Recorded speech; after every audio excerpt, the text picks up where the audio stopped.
Hello friends, welcome back to English with Asha ma'am. आज मैं आपके लिए मॉरल बेस्ड स्टोरी लेकर आई हूँ। इसका टाइटल है value of money. Money means पैसे, पैसे की क्या कीमत होती है, ये जानेंगे एक स्टोरी के जरिए और साथ ही साथ न्यू वर्ड मीनिंग्स और टेंसेस के बारे में भी जानकारी हासिल करेंगे। तो आइए शुरू करते हैं story. I was 14 when I learn the value of money. मैं 14 साल का था जब मैंने सीखा कि मनी, पैसे की क्या कीमत होती है। यहाँ पे वर्ब सेकंड फॉर्म में यूज्ड है, तो ये वाला जो हमारा सेंटेंस है सिंपल पास्ट में है। सो जब मैं 14 साल का था मैंने जान लिया, मैंने सीख लिया कि पैसे की क्या कीमत होती है। I wanted to get myself a new computer, although although there was nothing wrong with the computer I was already using. सो मैं चाहता था अपने लिए, टू गेट माई सेल्फ, अपने लिए खरीदना एक नया कंप्यूटर। ऑल्दो मीन्स हालांकि, देर वॉज नथिंग रॉन्ग, कुछ भी गलत नहीं था, विद द कंप्यूटर, उस कंप्यूटर में आई वॉज ऑलरेडी यूजिंग, जो मैं पहले से ही इस्तेमाल कर रहा था उसमें कुछ गड़बड़ नहीं थी, खराब नहीं हुआ था, सब कुछ ठीक था, लेकिन मुझे नया कंप्यूटर चाहिए था। I wanted to get myself a new computer. It was summer break, गर्मी की छुट्टियों का समय था। And I had been watching a lot of TV. ये जो सेंटेंस है पास्ट परफेक्ट कंटिन्यूअस टेंस में है कि मैं समर ब्रेक चल रही थी और मैं काफी सारा टीवी देख रहा था। वॉच यहाँ पे वर्ब है, उसमें आईएनजी लगा हुआ है। इसकी यही पहचान होती है कि हैड बीन के साथ वर्ब फर्स्ट फॉर्म में आईएनजी लगा होता है, past perfect continuous. There was this one advertisement that would pop up on screen all the time. सो किस चीज से ये शुरू हुआ, उसके दिमाग में ये विचार आया कि मुझे नया कंप्यूटर चाहिए। There was this one advertisement, advertisement मतलब विज्ञापन, तो ये एक विज्ञापन था। That would pop up on screen, जो कि स्क्रीन में हमेशा आ जाता था, ऑल द टाइम, हमेशा। सो टीवी देखते हुए जैसे कि कई बार एड्स आ जाते हैं उसमें, तो उसमें क्या आता था, नए लैपटॉप के बारे में कोई एड आता था हमेशा। It was for the latest Bell computer, और ये एड किसके बारे में था, जो लेटेस्ट हाल ही में लॉन्च हुआ होगा बेल कंप्यूटर, उसके बारे में ये एड होता था। It had the fastest processor and unbelievably unbelievably high storage among many other new features। तो यहाँ पे जो नया कंप्यूटर है उसमें बहुत सबसे फास्ट चलने वाला प्रोसेसर था। अनबिलीवेबली, ये बिलीव शब्द से बना है, अन यूज हो गया है तो ऑपोजिट मीनिंग हो गया, मतलब जिस पर कि हम यकीन नहीं कर सकते, विश्वास नहीं कर सकते। अनबिलीवेबली हाई स्टोरेज, बहुत ज्यादा उसमें स्टोरेज स्पेस थी। अमंग मैनी अदर, और बाकी भी नए काफी फीचर्स थे उसमें, बहुत सारे उसमें लेटेस्ट फीचर्स भी थे, जिनमें से मुझे किस चीजों ने आकर्षित किया, एक तो है फास्टेस्ट प्रोसेसर और हाई स्टोरेज, ये दोनों मुझे काफी अच्छे लगे। बाकी भी अमंग मीन्स और भी फीचर्स में से चीजें उसमें थी। Every time I saw it, हर समय जब मैं ये एड देखता था, आई वॉज इंट्रीग्ड, मैं हमेशा उत्सुक हो जाता था, जानने का इच्छुक हो जाता था कि क्या क्या है इस कंप्यूटर में, और मेरी रुचि भी जाग जाती थी इस कंप्यूटर में। I would go online and watch people reviewing the computer. सो मैं क्या करता था, ऑनलाइन मीन्स सर्च करता था इस कंप्यूटर के बारे में ऑनलाइन जाके, और लोगों के रिव्यूज पढ़ता था जो उन्होंने इस प्रोडक्ट के बारे में दिए होते थे online. Reviewing the computer just to find out more about its feature, बस केवल ये जानने के लिए कि और क्या क्या अच्छी चीजें हैं इस कंप्यूटर में, फीचर्स के बारे में।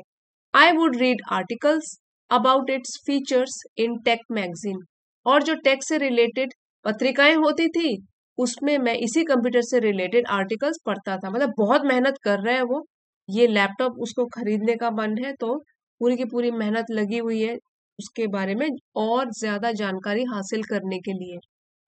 सो यहाँ पे क्या है, I would read articles about its features in tech magazines. It appear to be an ultimate computer.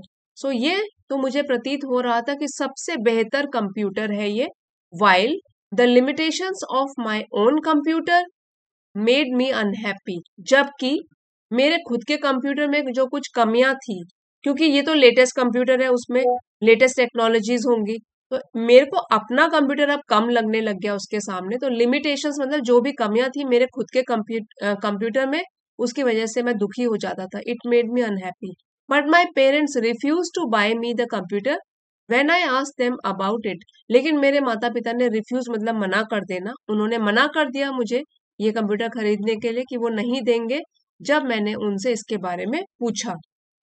Looking back now, ये फ्रेज है, इसका मतलब है कि अब जब मैं पीछे मुड़कर देखता हूँ या बीती बातों को याद करता हूँ। सो ये थोड़ा बाद के बारे में बात कर रहा है, जबकि पीछे मुड़ के देखता है वो अपनी उस हरकत के बारे में सोचता है कैसे मुझे नया कंप्यूटर चाहिए था। लुकिंग बैक नाउ, अब जब मैं पीछे मुड़कर देखता हूँ या सोचता हूँ, I probably did not even need all those extra features. सो मुझे तो शायद, प्रोबेबली मीन्स शायद, चाहिए भी नहीं थे, आवश्यकता भी नहीं थी उन सारे के सारे एक्स्ट्रा फीचर्स की। जो भी अतिरिक्त सुविधाएं नए कंप्यूटर में दी जा रही थी, मुझे तो उनकी आवश्यकता ही नहीं थी। ये मुझे अब समझ में आ रहा है जब मैं पीछे मुड़ के देखता हूँ। I could do everything I wanted to do on my own computer. सो मैं तो सब कुछ कर सकता था जो मैं करना चाहता था अपने खुद के कंप्यूटर में, without running into any issues. इस फ्रेज का मतलब है कि बिना किसी समस्या में पड़े हुए, without running into any issues, बिना किसी समस्या के मैं सब काम जो नए कंप्यूटर में कर सकता था वो तो मैं अपने कंप्यूटर में भी कर पा रहा था। But the consumerist in me seemed to think otherwise, लेकिन जो मेरे अंदर कंज्यूमरिस्ट था, ठीक है, इसको बोलते हैं उपभोक्तावादी, जो चीजों को कंज्यूम करना चाहता है, चीजों को खरीदना और उनको जुटाना और बस जमा करना चाहता है, उसको बोलते हैं कंज्यूमरिस्ट। चीजों को खरीदना और फिर रख देना, ठीक है। तो लेकिन जो मेरे अंदर ये उपभोक्तावादी था, इन me seemed to think otherwise, वो कुछ और ही सोचता था। वो ये नहीं सोचता था कि जो मेरा कंप्यूटर है वो बिल्कुल ठीक ठाक है, उसको तो नया कंप्यूटर चाहिए था।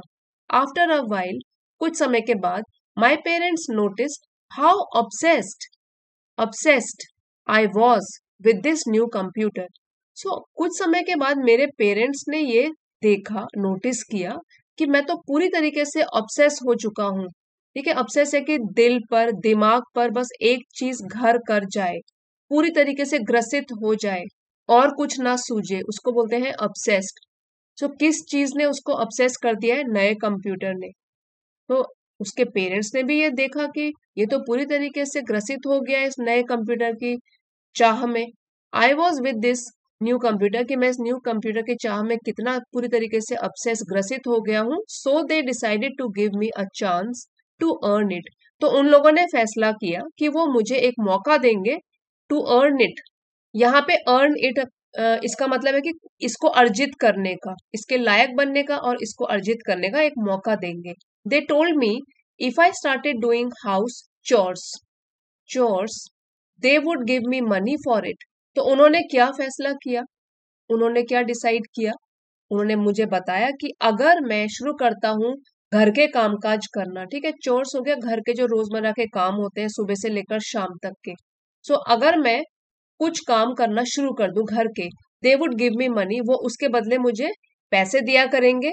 And I could save up until I had enough money to buy the computer on my own. और मैं उन पैसों को बचा सकता हूँ जब तक मेरे पास पर्याप्त पैसे ना हो जाए उस नया कंप्यूटर को खरीदने के, अपने खुद के पैसों से। ऑन माई ओन मीन्स खुद से। It seem like a good idea, ये तो मुझे बहुत ही अच्छा आइडिया लगा, अच्छा विचार लगा। And I jumped at the opportunity. Opportunity means अवसर या मौका। तो ये जो फ्रेज है, आई jumped at the opportunity means मैंने भी मौके का पूरा फायदा उठाया, ये उसका मतलब है कि मैंने इस मौके का अच्छा फायदा उठाया कि मैं भी कुछ काम करके पैसे कमा सकता हूँ।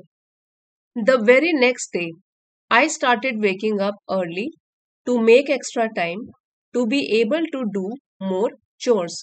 यहाँ पे देखिए जो वेरी है ये एडजेक्टिव की तरह यूज किया गया है एम्फेसिस देने के लिए, किसी भी चीज के ऊपर बल देने के लिए ये एडजेक्टिव यूज किया गया है। कि यहाँ पे बोल रहे हैं कि वेरी नेक्स्ट डे, एडजेक्टिव क्या बोलता है? अगले ही दिन से। सो यहाँ पे सिर्फ एम्फेसिस देने के लिए वेरी का यूज किया गया है कि अगले ही दिन से।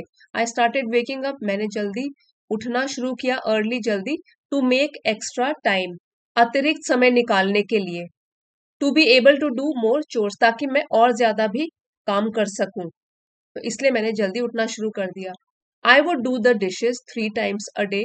मैं बर्तन धोता. डूइंग द डिशेस मीन्स बर्तन धोना 3 times a day. 3 बार दिन में. Take the garbage out. Garbage कूड़ा बाहर ले जाता. Mow the lawn on the weekends. सो मो का मतलब होता है कि घास को काटना. तो यहाँ पे लॉन है, जो बाहर का लॉन था उसमें जो बढ़ी हुई घास थी उसको काटना. वीकेंड्स, सैटरडे संडे को बोलते हैं वीकेंड्स, और बाकी मंडे टू फ्राइडे होते हैं हमारे वीकडेज. तो मैं कूड़ा भी बाहर ले जाता और लॉन में जो घास बढ़ गई है उसको भी काटता. क्लीन द होल हाउस, पूरे घर की सफाई करता. Wash the car when ever needed, car भी धोता जब भी इसकी आवश्यकता होती. इतने सारे मैंने काम करने शुरू कर दिए, तो क्योंकि मुझे पैसे कमाने थे. आई was working tirelessly every day. मैं काम कर रहा था बिना थके हुए. टायरलेसली बिना थके हुए, एवरी डे हर रोज. तो वर्किंग यहाँ पे वर्ब है. वर्ब को डिस्क्राइब कर रहा है एडवर्ब, किस तरीके से काम कर रहा था, टायरलेसली. और वॉज वर्किंग है तो ये पास्ट कंटिन्यूअस टेंस की पहचान है. I was working tirelessly every day until my whole body was sore just to wake up the next day and do it again. जब तक मेरा शरीर थक ना जाता हो. ठीक है, सोर का मतलब यहाँ पे है कि थक जाना, दुखना. सो अंटिल, जब तक कि मेरी पूरी बॉडी में दर्द ना हो जाता हो तब तक तो मैं काम करता रहता पूरे दिन भर. Just to wake up the next day, और फिर अगले दिन उठने के लिए टू डू इट अगेन, फिर से वही काम दिन भर का करने के लिए. इवेंचुअली, अंततः, आखिरकार क्या हुआ, I got use to it, मुझे उसकी आदत पड़ गई. एंड इट बिकेम ईजियर, और ये काम मेरे लिए आसान हो गया. ईजी का कंपैरेटिव डिग्री है. Easy, easier, easiest. तो ये इजियर क्या है, comparative degree. I also got more efficient at it, और मैं और भी बेहतर बन गया, और भी कुशल बन गया उस काम में. ठीक है, अब एफिशिएंट जो है उसमें हमने मोर लगाया है, ये भी हमारी कंपैरेटिव डिग्री है, क्योंकि हम एफिशिएंटर तो बोल नहीं सकते, इसलिए हमने यहाँ पे मोर लगाया है. वो भी कंपैरेटिव डिग्री है कि जितना मैं पहले कुशल था उससे और ज्यादा कुशल हो गया अपने कामों में.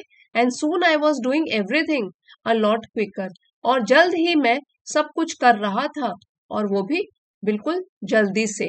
क्विकर, इसमें ER लग गया है, तो ये भी कंपैरेटिव डिग्री है कि पहले जैसे तेजी से काम करता था उससे भी ज्यादा तेजी हो गई, क्योंकि अब मुझे आदत पड़ गई थी वो सब करने की, और मैं कुशल बन गया था काम करते करते. एज आई गॉट क्विकर, अब जैसे ही मैं तेज बन गया, I started having more free time, मेरे पास और भी जो फ्री टाइम था, खाली समय, वो ज्यादा बढ़ने लग गया. And didn't really know what to do with it, और सचमुच में मुझे पता ही नहीं था कि अब मैं खाली समय में क्या करूं. Please dad, is there anything else you need help with. तो मैंने अपने पिताजी से बोला कि पिताजी, क्या कोई और भी चीज है जिसमें आपको हेल्प चाहिए, मदद की जरूरत है. I am willing to do anything, मैं तो तैयार हूं कुछ भी करने के लिए. जस्ट ले it on me, put give me more chores, I remember pleading with dad. अब ये जो एक्सप्रेशन है जस्ट ले इट ऑन मी, ये इनफॉर्मल तरीका है बोलने का कि मुझे बताइए. टेल समवन समथिंग और रिवील समथिंग टू देम, तो ये आप मुझे बस बता दीजिए कि अगर कोई और काम है तो. गिव मी मोर चोर्स, मुझे और काम दीजिए घर के. I remember pleading with dad, मुझे आज भी याद है जब मैं विनती कर रहा था अपने पिताजी से. आई वॉज obsessed, अब मेरा दिमाग और दिल किसी दूसरे चीज से ग्रसित हो गया. I was obsessed. Any free time I had, I wanted to fill it with more work and more money, जितना भी अब कोई भी फ्री टाइम मुझे मिलता, खाली समय, तो मुझे उससे भरना था और काम करके और पैसे कमा के.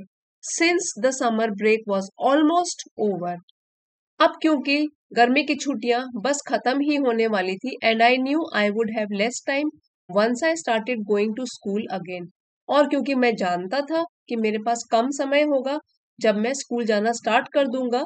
सो I wanted to work as much as possible during the break, इसलिए मैं काम करना चाहता था जितना भी संभव हो.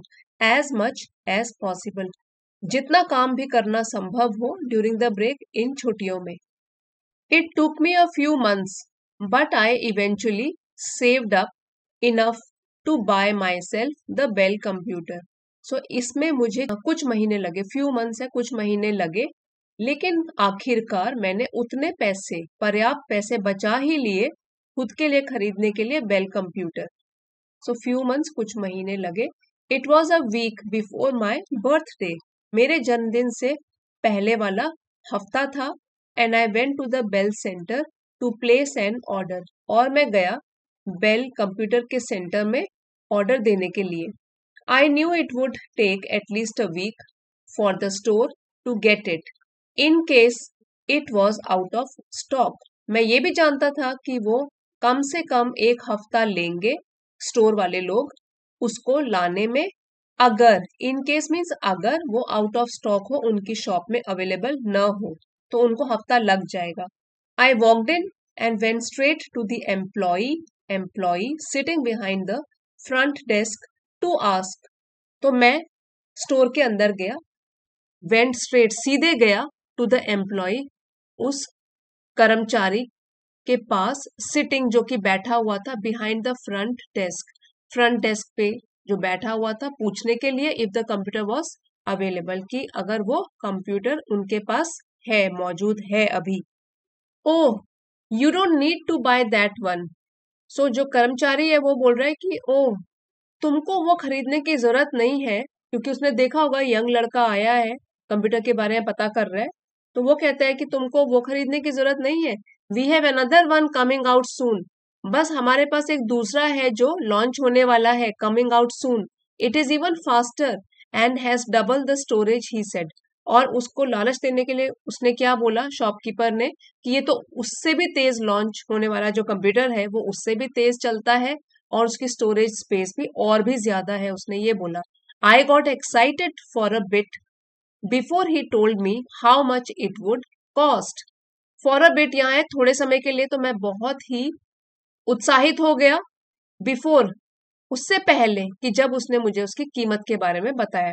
तो जब तक कीमत का पता नहीं था मैं बहुत उत्साहित हो गया, मैंने सोचा कि चलो अब वो ही वाला खरीदूंगा जो बता रहा है। I realized I would need another 2 months of doing chores to be able to afford it. तो मैंने ये एहसास किया कि मुझे और 2 महीने लगेंगे उतने पैसा जमा करने में और घर का काम करने में, ताकि मैं उसके लायक पैसे जुटा सकूं। अफोर्ड मतलब जुटाना, उसके उसको खरीदने के लायक पैसे जुटा सकूं। अभी मेरे पास उतने पर्याप्त पैसे हैं ही नहीं। That is when I realize how fast technology changes. अब उस समय मुझे ये एहसास हुआ कि कितनी जल्दी ये टेक्नोलॉजी जो है बदलती रहती है। And no matter how good a machine is, और चाहे जितनी भी अच्छी कोई मशीन हो, there always will be a better faster model in the market. हमेशा होगा एक उससे भी बेहतर, उससे भी तेज चलने वाला मॉडल मार्केट में, before you fully get used to the one you got. इससे पहले कि आप यूज टू मतलब उसके आदी हो जाओगे उसको यूज करने के, जो आपने अभी खरीदी है चीज। इतनी जल्दी टेक्नोलॉजी चेंज हो रही है, ठीक है। तो ये वो उसको उस दिन एहसास हुआ कि अभी तो ये मैं नया ही कंप्यूटर लॉन्च हुआ था, उसके बाद एक और आने वाला है मार्केट में। तो जब तक एक कंप्यूटर हम चलाना पूरी तरीके से सीखते हैं तब तक कोई नया मार्केट में आ जाता है। ये मुझे उस दिन एहसास हुआ, how fast technology changes and no matter how good a machine is, there will always be a better faster model in the market before you fully पूरी तरीके से get use to the one, उससे परिचित हो जाए you just got, जो आपने अभी अभी खरीदा है। I decided that very moment, मैंने उसी पल फैसला किया। यहाँ पर भी देखिए मोमेंट है पल, और उसी पल वेरी यहाँ एडजेक्टिव की तरह यूज हुआ है कि उसी पल मैंने डिसाइड किया, फैसला किया, not to buy the computer, कि मैं कंप्यूटर ही नहीं खरीदूंगा। सिंस क्योंकि I didn't want to spend my hard earn money on something, क्योंकि मैं मेहनत से कमाया हुआ पैसा मैं डुबोना नहीं चाहता था या खर्च नहीं करना चाहता था ऑन समथिंग, उन चीज पर, that would go down in value within no time, जो कि जिसकी वैल्यू गिर जाए, जिसकी कीमत गिर जाए। गो डाउन है यहाँ पे कीमत गिरना, in value within no time, कि किसी भी time. Within no time एक फ्रेज है, इसका मतलब है कि वेरी क्विकली और वेरी सून, बहुत जल्दी। तो मुझे ये एहसास हुआ और मैंने डिसाइड भी किया कि मैं अपना मेहनत से कमाया हुआ पैसा एक ऐसी चीज पे नहीं खर्च करूंगा कि जिसकी वैल्यू, यहाँ पे कंप्यूटर के बारे में बात हो रही है कि उसकी वैल्यू, जिसकी वैल्यू की बहुत ही जल्दी गिर जाती है। I ended up investing all of it in a savings account. अब एंडेड अप जो है वो फ्रेजल वर्ब है, इसका मतलब है to find yourself in a situation at the end, मतलब कुछ समय के बाद अपने आप को आप जिस स्थिति में पाते हो। सो एंडेड अप, ये कौन सी स्थिति में उसने आपको पाया कि भाई वो तो इन्वेस्ट कर रहा है, वो निवेश कर रहा है अपने पैसे को इन अ सेविंग्स अकाउंट, अपने जमा खाते में। This is how I learn the value of money, और इस तरीके से मैंने सीखा कि पैसों की क्या कीमत होती है। जब मैंने खुद कमाया और पता लगा कि कितनी मेहनत से पैसे कमाए जाते हैं, तब मुझे एहसास हुआ पैसों की क्या कीमत होती है। जब तक मेरे पेरेंट्स कमा रहे थे तो मुझे इतना एहसास नहीं था, मैं पूरी डिमांड कर रहा था उनसे कि मुझे तो नया लैपटॉप चाहिए, जबकि मेरा भी बिल्कुल सही ढंग से चल रहा था। और अब जब खुद मेहनत की तो पता लगा कितनी मेहनत लगती है, और तब मुझे समझ आया कि वैल्यू ऑफ मनी, पैसे की क्या कीमत होती है। सो फ्रेंड्स, यही थी हमारी आज की मॉरल बेस्ड स्टोरी। आपको पसंद आई है तो प्लीज लाइक, शेयर और सब्सक्राइब जरूर कीजिएगा। मिलते हैं अगले वीडियो में। Thank you for watching.